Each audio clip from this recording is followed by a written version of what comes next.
Антон, добрый день. Скажите, пожалуйста, а ваша должность в ЮКСРМ с 98 по 2001 год? Начальник сектора маркетинга и ценообразования.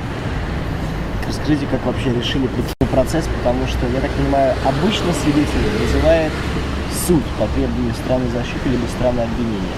Вы говорили о том, что это была ваша личная инициатива. Да, я прочитал на сайте Михаила Борисовича, что он приглашает сотрудников, которые считают, что могут быть полезными, прийти и выступить в суде. Я набрал телефон, который там обозначен, и через некоторое время со мной связались адвокаты. Вы в ЮКСе работаете 9 лет. Почему такая инициатива с вашей стороны? Просто нет, не 9 лет. Я работал с 2008 года по 2001, с 98 года по 2001. Собственно, я решил прийти, потому что я абсолютно уверен, что если человек может помочь правосудию, он должен это сделать. Это совершенно точно. То есть, если ты знаешь, что вот что-то произошло, и знаешь точно, и знаешь, что, так сказать, где-то в суде по этому поводу идет разбирательство, я считаю, что нужно прийти и сказать, вот, ребята, было так. Но если посмотреть на другую сторону этого же вопроса, не секрет, что многие говорят, что это политический процесс. Многие свидетели отказываются приходить только потому, что они боятся каких-то дальнейших, боятся последствий просто. Вам не страшно? Такой вопрос. Ну, есть такое народное выражение: честный человек, бояться-то нечего. Я ничего не украл. Но вы частный предприниматель. Да.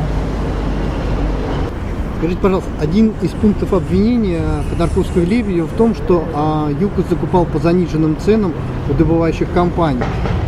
И разница между добывающей компанией и ценами в Европе, Роттердаме очень существенной была.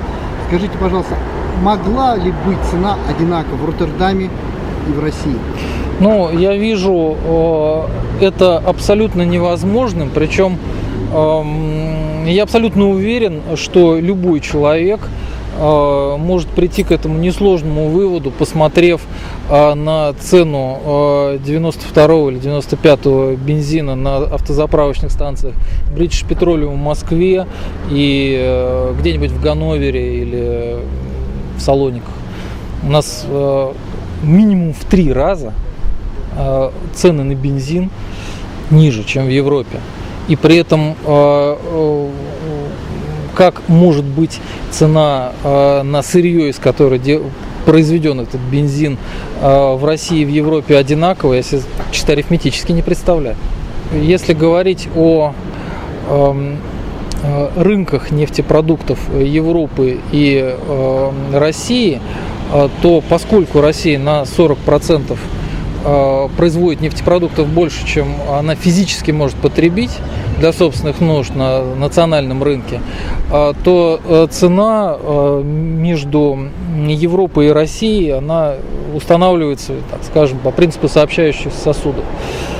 То есть как только спрос в Европе увеличивается, нарушается равновесие, поскольку производители из России стараются поставить не на внутренний рынок, а на экспорт, потому что там цена выросла. Как только это происходит, на внутреннем рынке образуется дефицит и цена уравновешивается. Этот же механизм работает и в обратном порядке.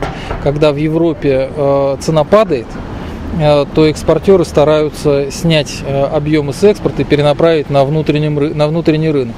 Соответственно, на внутреннем рынке предложение начинает превышать спрос, и цена падает, уравновешиваясь до цены Западной Европы за минусом транспортировки,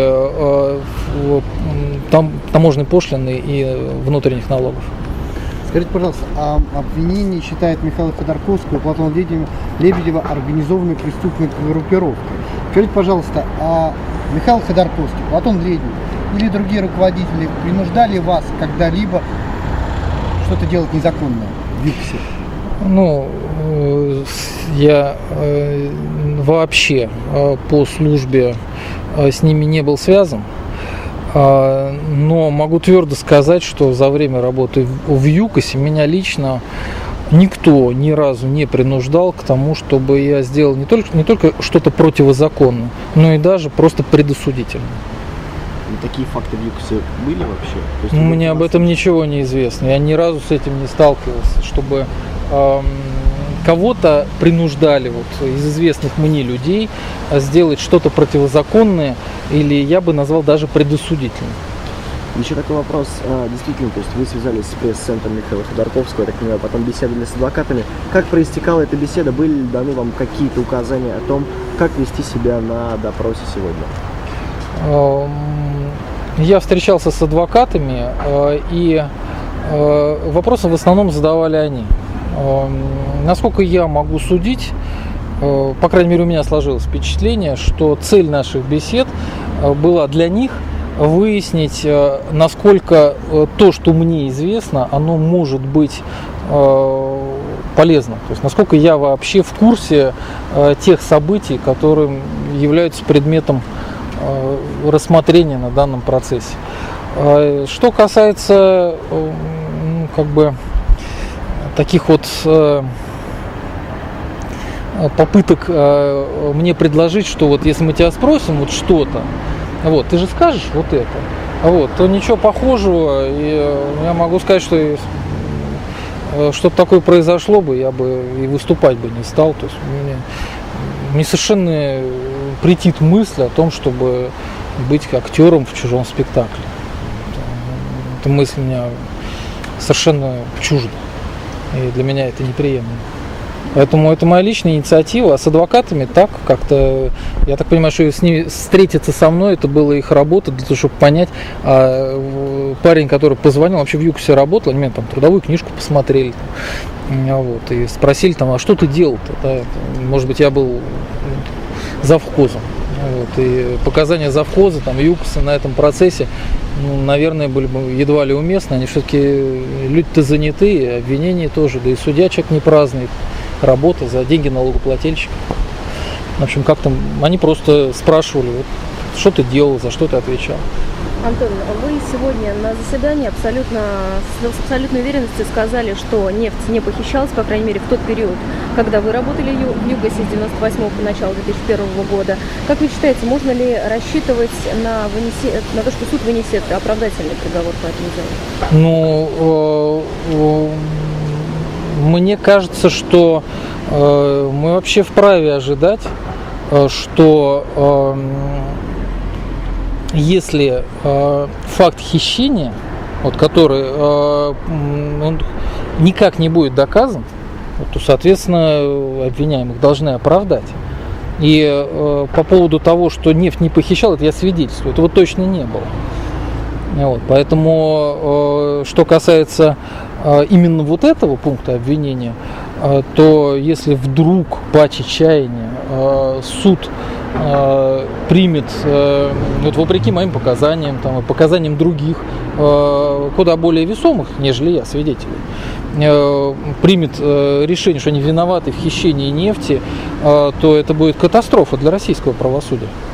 И мы можем тогда уверенно, как налогоплательщики и избиратели, говорить о том, что нам в нашей стране нужно все менять. За наши деньги мы не видим никакого правосудия. Мы, наоборот, видим его открытое попрание, и это нужно менять.